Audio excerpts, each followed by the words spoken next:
Did you know that there is a country where a man can end his marriage by saying just 3 words? And he can do it over the phone. No notary, no paperwork, no looking his wife in the eye, and no explanation. Did you know that in that same place, wedding parties with too much food are prohibited? And the bride and groom can even be arrested? What if I told you that there, even crying at a funeral, is grounds for repression? It sounds like a lie, but this place exists, and it's called Tajikistan.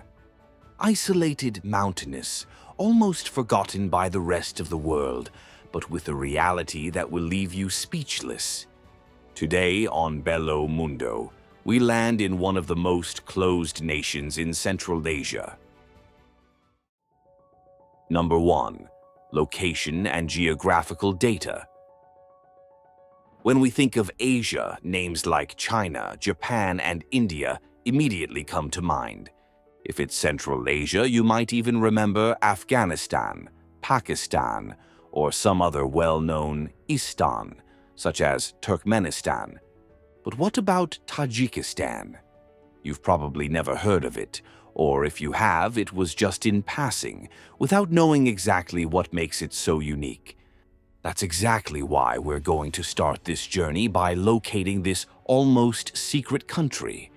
Tajikistan is a former Soviet republic nestled in the heart of Central Asia. It borders Afghanistan to the south, Uzbekistan to the west, Kyrgyzstan to the north, and China to the east. And it is literally squeezed between powers, conflicts, and mountains. And what mountains? More than 90% of the territory is made up of mountain ranges. The most impressive is the Pamir mountain range, nicknamed the Roof of the World. There are some of the highest peaks in Asia, exceeding 7,000 meters in altitude. Now add to that a small territory, just over 140,000 square kilometers, less than half the size of Spain, and an extreme climate ranging from dry heat to freezing cold, depending on the altitude. The result? An isolated, almost unreachable country, but full of absurd landscapes and stories that the rest of the world has never heard of. And that is precisely where our journey begins. Number 2. History.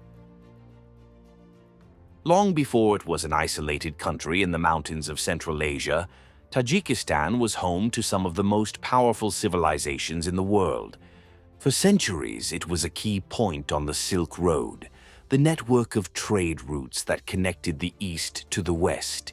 Caravans from China, merchants from the Middle East, invaders from Central Asia, and even Alexander the Great on his march of conquest passed through there. For much of its history, the territory that is now Tajikistan was dominated by more powerful neighbors. First by the Persians, then by medieval Islamic kingdoms in Central Asia, such as the Samanid Empire, which brought arts, science, and literature to flourish in the region. Later came the Mongol invasions, led by Genghis Khan, which devastated everything in their path. And finally, the Russians, who annexed the region in the 19th century and turned it into a Soviet republic. In practice, the country spent centuries under foreign control, sometimes as a colony, sometimes as a province. Independence only came in 1991 with the collapse of the Soviet Union, but it brought more pain than celebration. The following year, the country plunged into a bloody civil war that lasted 5 years, left tens of thousands dead, and destroyed what remained of the economy. Since then, Tajikistan has been trying to rebuild itself. It still faces extreme poverty. A large part of the population lives outside the country, and the government has been in the hands of the same president since 1992. It is a story of domination, resistance, and oblivion. A country that has spent most of its time under the control of others and is still trying to understand who it is and where it is going. Number 3. Population, religion, and beliefs. Today, just over 10 million people live there. The vast majority are Tajiks, but there are also Uzbeks from Uzbekistan, Russians from the former Soviet Union, and Kyrgyz from neighboring Kyrgyzstan. In recent years, thousands of Afghans have also crossed the border in search of refuge. Each group has its own customs, foods, and even ways of speaking. But in general, they live side by side, especially in the more isolated mountainous regions. The most common religion in the country is Sunni Islam.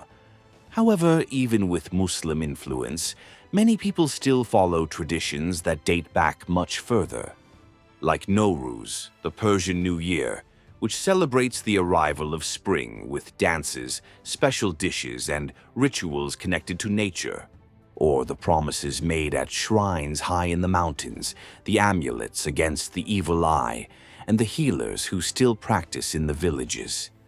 Deep down, faith in Tajikistan is not only found in mosques, it is in everyday life, in the stories told by grandparents, in protective gestures, in family meals. It is a living blend of religion, custom, and memory. A people living between two worlds, with one foot in ancient Persian culture and the other in the marks left by Soviet communism. And perhaps that is exactly what makes Tajikistan so different. Speaking of special dishes, it is impossible to understand Tajikistan without talking about food. Number 4. Food. In Tajikistan, food is synonymous with hospitality. Everything revolves around the table, or rather, the floor. Because in most homes there are no tables or chairs, meals are served on a dasturkhan, a cloth spread on the floor where everyone sits together, as tradition dictates. First come the appetizers, dried fruit, nuts, pieces of halva. Then comes the soup, the meat, and finally the most eagerly awaited dish, plov or osh, as it is also called. It is rice cooked with carrots, lamb, and lots of oil, all made in a deep cauldron called a kazan, directly over the fire. Sometimes the dish is enhanced with extras such as chickpeas, dried fruit, or even whole garlic cloves. And the most curious thing is that everyone eats together, from a single communal dish using a large spoon or, in rural tradition, with their hands. But none of that matters if one special item is missing: naan. This flat, round bread, baked in a clay oven, is present in absolutely every meal. And if it's missing, it's as if there's nothing else on the table. You can have rice, meat, fruit, but if there's no bread, many people will say there's nothing to eat. It's that serious.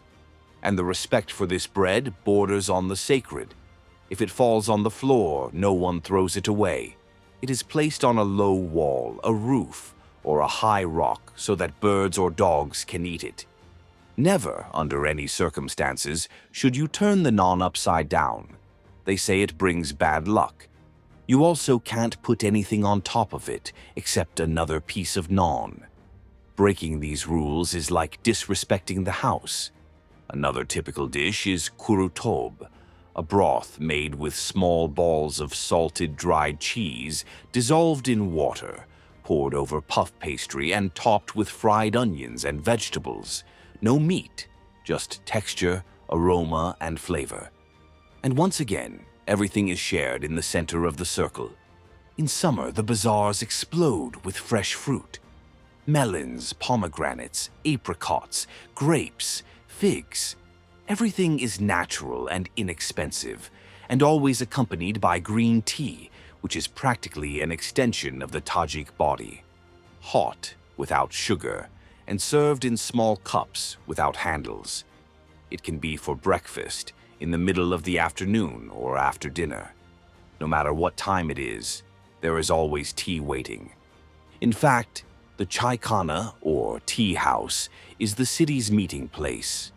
People sit on the floor, chatting, sharing stories, sharing pieces of bread and sips of tea.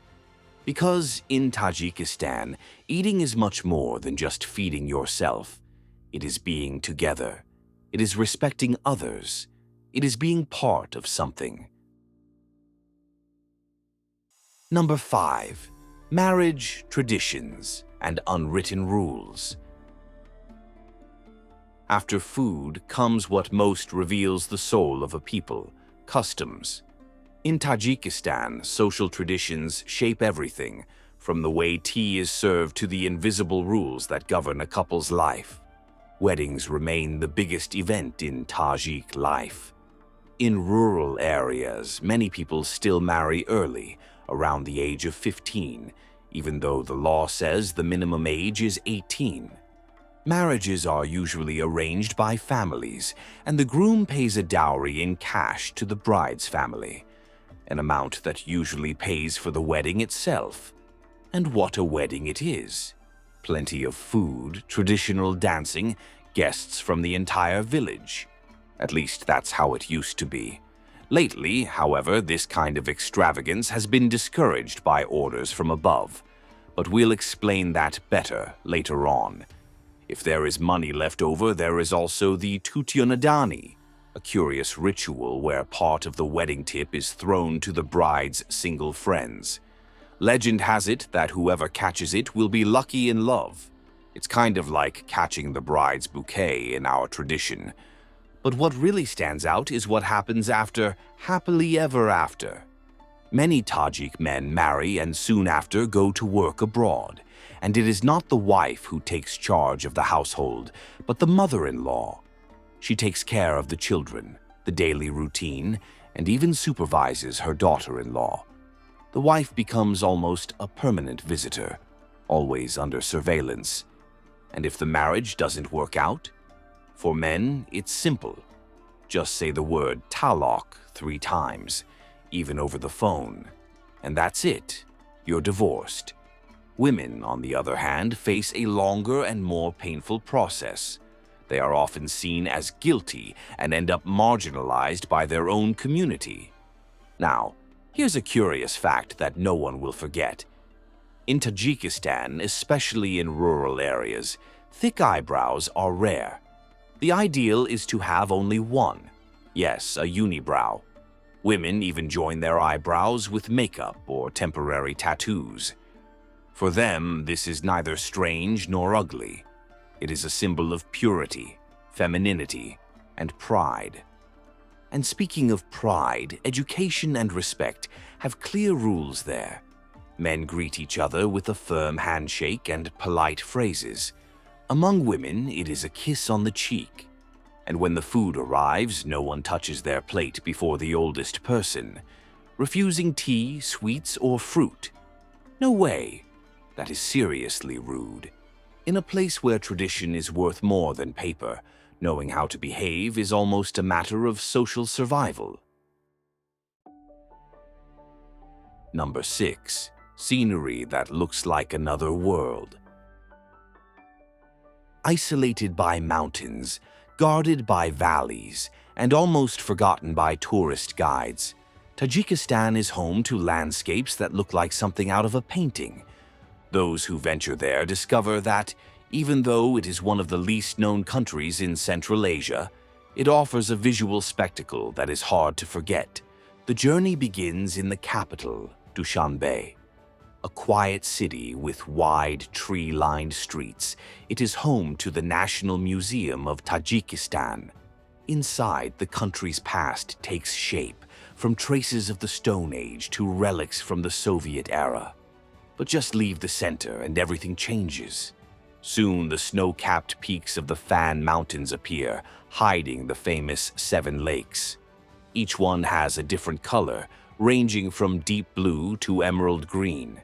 And in the middle of this setting, an ancient name is still remembered: Alexander the Great. They say he passed through there, and it was in his honor that they named the lake Iskander Kul. Just so you know, Iskander is what Alexander is called there. Now, whether the legend is true or not, no one knows. The only certainty is that the lake is breathtaking, a mirror of water surrounded by stone walls with reflections so perfect that they look like a painting. And if you want to get lost in wild landscapes, the Pamir Highway is the way to go. One of the highest in the world, it crosses the country from end to end, cutting through valleys, plateaus, and regions where Iagnobi, an ancient dialect that survives hidden in the villages of the Yagnob Valley, is still spoken. The country is truly enchanting, whether for its places, food, history, or traditions. But, as we will now see, not everything is rosy. Number 7. The man who rules everything. Remember when we talked about weddings that could no longer be extravagant? Well, now you'll understand why. Since 1992, Tajikistan has been ruled by one man, Emomali Rahmon. He changed the constitution, eliminated term limits, and since 2016 can remain in power forever. Literally. Today, Rahmon is treated as an almost sacred leader. He has earned the title of Founder of Peace and National Unity, and his image is plastered all over the country. The state media constantly compares him to the sun, and every citizen is required to address him as Your Excellency. But his power goes beyond titles and symbols. His son was appointed head of parliament. His daughter heads the presidential administration. His son-in-law runs the national bank. And many of the government's bigwigs come from the same village where Rahmon was born. In other words, power has become a family affair. And when someone decides to question this system, they go to jail. In 2018, a journalist was convicted for reporting corruption. And today, even using words that are too difficult in news reports can result in a fine. The government has decided that sophisticated vocabulary hinders public understanding. Believe it or not, journalists can be fined $100 for using uncommon words. Religion is also closely monitored. Wearing a veil, growing a beard, taking children to the mosque, or making the pilgrimage to Mecca before the age of 40. All are prohibited. Even studying at Islamic schools outside the country can cause problems. And the prohibitions don't stop there. Celebrating New Year's Eve, banned. No loud music or fireworks. Even Santa Claus has been declared a foreign symbol. Birthdays, only at home. No parties in halls or restaurants with guests. If the celebration is considered excessive, a fine is sure to follow. Weddings with lots of food. The police knock on the door, take the dishes away, and accuse the family of ostentation. It seems exaggerated, but it has happened several times. It is not difficult for a family to prepare their daughter's wedding, and suddenly, government agents show up, confiscate all the food, and claim that the menu is incompatible with the family's income. They classify it as waste, and that's that. Not even in times of mourning does the population have peace. In 2017, the government banned loud crying, funeral processions, and any gestures considered excessive during burials. This includes pulling hair, beating the chest, and walking with the coffin through the streets. Even grief must be silent. All this, according to the government, is in the name of modesty and public morals. But for many people, these rules are just a way of reinforcing absolute control, a state that doesn't even allow you to mourn your dead in peace. All this in the name of modesty, or, as many people have already understood, in the name of absolute control. And so we end our journey, a country of ancient beauty, rich culture, and contrasts that defy any simple idea. What did you think of these curiosities? Tell us in the comments. Thank you for joining us here, and see you on our next adventure through our Bello Mundo. Until next time.